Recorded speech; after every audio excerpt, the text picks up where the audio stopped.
Hello friends, my name's TheRealEmile and welcome back to some more Need for Speed Underground 2. Today I have a little bit of sad news to report.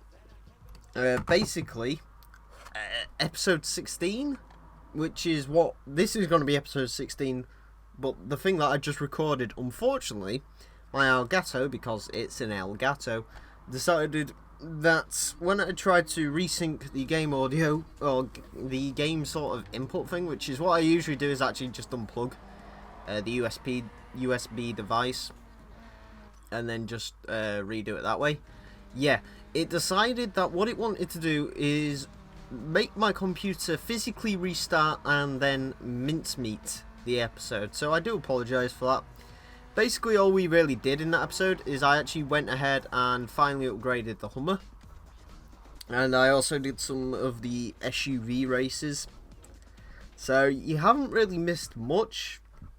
So also that's why, if you're wondering why like 7,000 bank has gone missing, it's because I spent it all on upgrading the Hummer finally.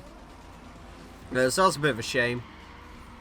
So I will get the Hummer out again at some point. I don't doubt for a second we'll need it at some point for something, and if we don't, then hell, we'll use it at the end at some point. I'm still in two minds on whether to get rid of that Hummer, to be perfectly honest with you. I'm still not sure whether, you know, to get rid of the Celica, instead of getting rid of the Celica, sorry, getting rid of the Hummer. But at the same time, it's like, when I'm never going to use this thing again, and while I like this car, I'm not like, you know, the Peugeot I was kind of attached to, you know, I called it the mighty Peugeot and all the rest of it. This I'm not so attached to, so I couldn't really care less. So yeah. Oh, speaking of which, I actually mentioned this in the last episode, which you guys won't see. Basically, I have worked out now, I was actually reading on the interwebs, basically the PAL versions of this game and the US version are actually slightly different as far as the way you unlock stuff. So while I thought the car that, you know, I was going to get should have unlocked in the last URL event, turns out we've got something that I don't particularly care about. And basically, we are going to have to do another 2 events before the car that I actually want pops up. So that's a bit of a shame. But, you know, what are you going to do? So we're kind of stuck in the Celica for a couple more episodes. Unless I get really, really bored of it and decide to get rid. Because, I mean, we did like 10 episodes in the Peugeot. So I don't know how many episodes I really want to do in a Celica, because I'm, you know, as much as I'm sure this car is probably more liked overall than the Peugeot, I can imagine you're probably getting a bit bored of seeing it, and quite frankly I am too. No offense to you, Celica, you're a great car and all, so don't break down or anything yet, like, but yeah, so that's a bit of a shame. So it's going to be a while before I can do a customization episode. And the other thing I was also talking about is I've actually been looking into it, and I think after Underground 2, don't hold me to any promises, but I may very well end up doing Most Wanted, which was the next game in this series. I'd love to do Underground 1. Unfortunately, I can't do Underground 1 because it's not backwards compatible on the Xbox 360. And you can get absolutely, utterly stuffed if you think I'm going to try and source a PC version of that game and then play the PC version of that game, because, well, 2 things. One is, well, I don't really, I can record on PC, but last time I tried to do it, I didn't go well, and I haven't really cared to try since. And the other reason is because I don't know, I've got a PC and I game on it every now and again, but I've got to be really honest with you, I prefer gaming on Xboxes, just because they, like, work. The problem I find with my PC is just like, games can crash and I have to mess around with graphics settings all the time and getting my controller synced up and everything. Whereas, you know, I can just sort of plug my 360 controller into my 360 and play games. So Yeah, that's a thing. So, yeah. I've still got it for PlayStation 2, so there's a possibility I could record it on that. But even then, I'm still not sure on that. Okay, apparently we've got some Sorority girls starting us off. Okay, let's go. There's also a Golf with, I'm not going to say what that looks like, and a massive rear wing. You go. You just go. And a Lexus as well. Okay. The IS300 is actually kind of a coolish car. I've always quite liked it. Yeah, a lot of people criticise Lexuses for being kind of boring, but the IS300 kind of isn't. To be fair, the ISs have never looked boring. And, you know, the big issue I've got with Lexus at the moment is they just look like they're trying too hard. I mean, you've got, like, the RCF and the ISF and all that. And, you know, Lexus, or at least Toyota, sorry. Toyota must know that Lexus has been looked down upon for ages as being a very boring manufacturer. You know, the cars are great, they work and everything, and they're very comfortable, but they're kind of dreary. And I think Lexus found out about this fairly early on and decided, you know, to start making, you know, attempts to be less dreary. You know, so you got the IS and the GS and all that. And they're all alright cars. I kind of like the GS 430. That's a pretty cool car. But anyway, so Lexus have sort of gone then with the second generation of cars, like the IS, the second gen IS.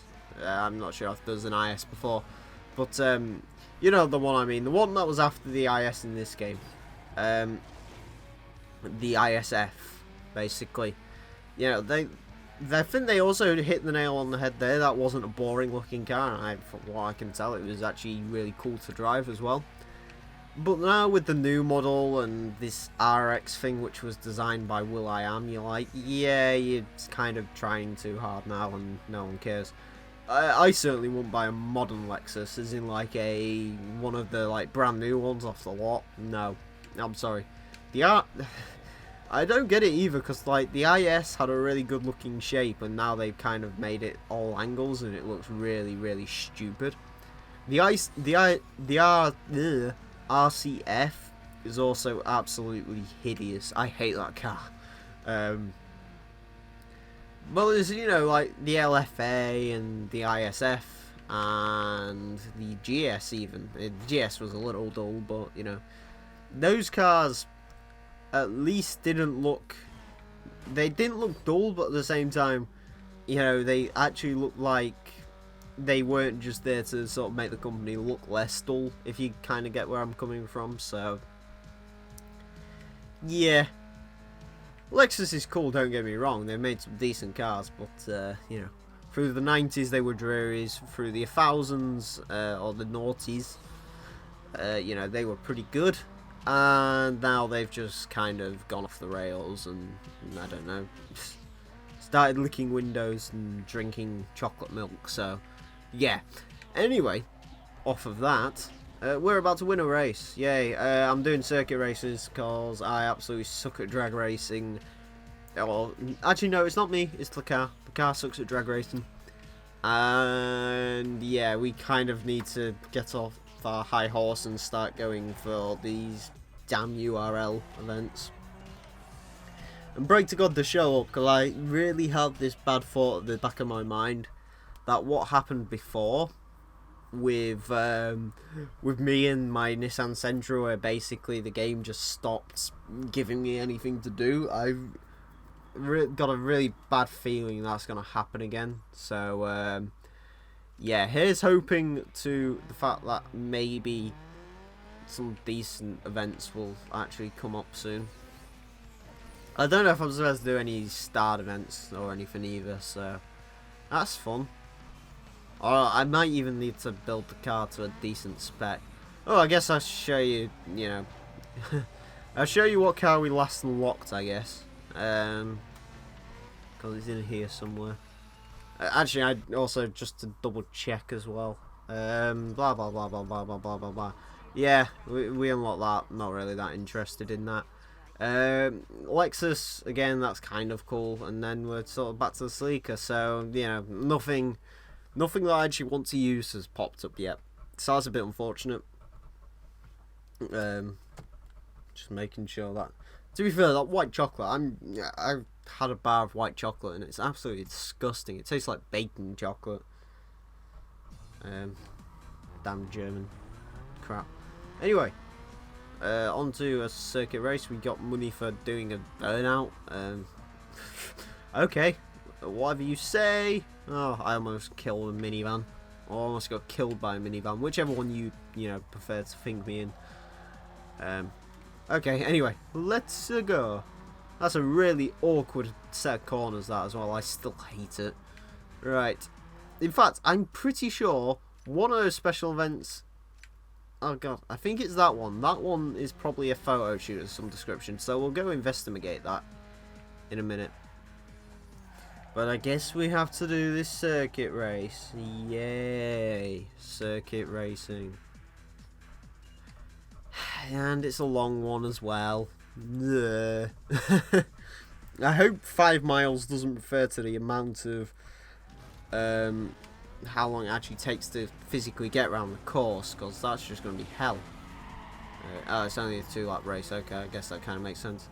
That Infiniti G35 is ugly, and Infiniti G35s are always ugly, but I mean that one is especially ugly.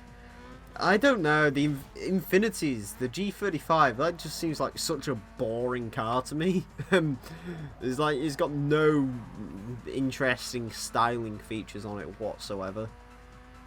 The 350Z's another guy I don't particularly like the look of, but at least it tried. Yeah, at least it tried to be something interesting. But then again, the G35, I believe that's actually marketed as a Skyline over in Japan. The V35 model, I believe it's called. Which, contrary to popular belief, an R35 is not actually a Skyline. The Skyline model went back to being about sedans. I don't have any idea why Toyota did that. Nissan did that. You know, I mean, the Fast and Furious films had just come out. Surely, you know, because obviously car culture was like that back in like 2003 and stuff. They must have been getting more requests for sort of a Skyline-esque car. And, you know, to just shut up shop and then put the Skyline name back on the back of luxury sedans like it was in the first place. It's like, what are you even doing? You know, I mean, what are you doing? I swear the city is 2D from there. It's very pretty, but I swear it's 2D. You know, surely if you've got a nameplate which is now like recognised as being for big Japanese import sports cars, you wouldn't change it to, you know, whatever. I assume that's why the GTR was created. I assume Nissan didn't want to make any more sports cars, and then people were like, oh, good, make a sports car, and then they released a GTR, and then the whole world rejoiced because the GTR ends world hunger, and it just, every problem in the world can be solved by GTR according to the internet. That's just the way it works. The GTR is also the best car in the world because it has 7 million horsepower, and it has a 4-wheel drive system. And according to some people in a fast car comment section, it can munch a Lamborghini Aventador. Yeah. People, I just... I spoke about this before. I'm not going to rant about the Skyline too much more, the GTR too much more, but my god, guys, it's... You know, it's a great budget supercar, but it's not a Lamborghini Aventador killer. It doesn't kill the Ferrari 458 Italia or any of that. It is purely meant to kind of be a sports car, supercar hybrid thing. And in that respect, it's very good. Hell, I'd rather have one over the R8, just because an R8 is... I don't understand how anyone can really like the Audi R8, because for me, it's just like, bro, you basically just advertising you couldn't afford the Gallardo, so you bought a R8. I've never understood that. I don't understand how people can like the Audi, not Audi. I'm really tired, I do apologise. I'm going to get some coffee for the next episode, I think, if I don't jump on Forza, because I really need to do that. Yeah, a lot of people were like, oh, the BMW i8, it's like a great style icon, and you're like, it's ugly. The i8 is ugly. The i3 is even worse. The i3 is one of the most hideous looking things I've ever seen in my life, to be perfectly honest with you. But the i8 is also not a very good looking car. I don't understand people who call that a supercar either, because it's kind of not. At least from what I can tell, it's I can't even remember any facts or figures about that car. From what I know, though, it's not particularly fast or anything. So yeah, and it costs £88,000. You could buy a base Porsche 911 for that, I believe, or the brand new Corvette. You can burn glorious gasoline and look not like a cunt at the same time. Sorry, I shouldn't say that word. You get my point. You don't look like a prick when you're driving it, basically. There you go. There's some English language there. Right, go up the hill. You're going to do another epic jump cam. No, you're not, thank God. Because I'm a bit tired of the epic jump cams. I can turn them off, but, well, what's the point? So, yeah. And they cause funny glitches to happen, so. The thing that annoys me about this race is we're only going to get paid 350, like, bang. That's why I don't do the circuit races, by the way. Because they take, like, 5-6 minutes. And nothing interesting happens in them, and you still only get paid a flat rate. It's like, well, what's the point? So, yeah. Fun fact, I was reading about Need for Speed World the other day. That looks like it would have been an interesting game. Basically, in case you don't know what Need for Speed World was, they've shut down the servers now. Basically, it's like a free-to-play Need for Speed game with, like, freemium bollocks. So, you have to pay, like, £5 for a car and so on. Anyway, basically, it had 2 cities. You could either go to Rockport, which is the most wanted setting, which is highly memorable, and the setting of Carbon, which is Palmont, or Palamont or something. Yeah, which is, I seriously don't remember anything about the city at all, other than it was dark.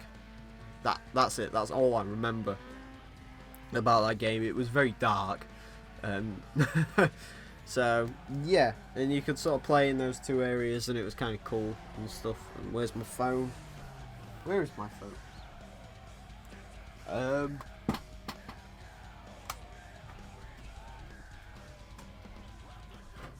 It's there. I was gonna say, I think I put it somewhere by accident.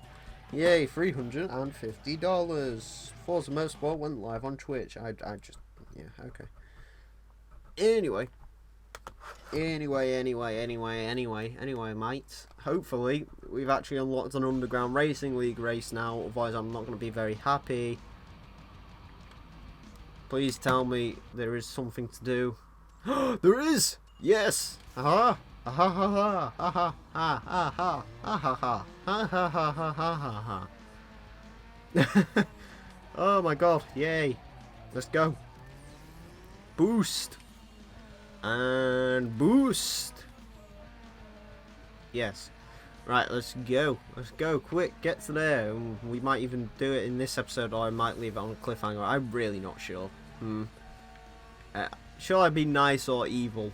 To be fair, after the day I've just had, I feel kind of evil right now. So yeah, that's what I'm probably gonna do. I'll drive to here, then we'll end this episode off, and then in the next race I'll go scream at the URL race for being unbalanced and not fair, and then I'll win a car that I don't actually want, and then everyone can laugh at me in the comment section below for having terrible taste in cars, and for, I wouldn't say I disrespected the Supra, I just said I wasn't interested in it. Because I'm not. I've driven the Supra. It's an alright car. It's rear wheel drive and it's got 300 odd horsepower. Great. Anyway. Yes. What is that supposed to be? My god, that's the most hideous texture I've ever seen in my life. Anyway, friends, I want to thank you all very much for watching. My name's been TheRealEmile, and until the next time, farewell. Say it that way, goddammit. Right, bye.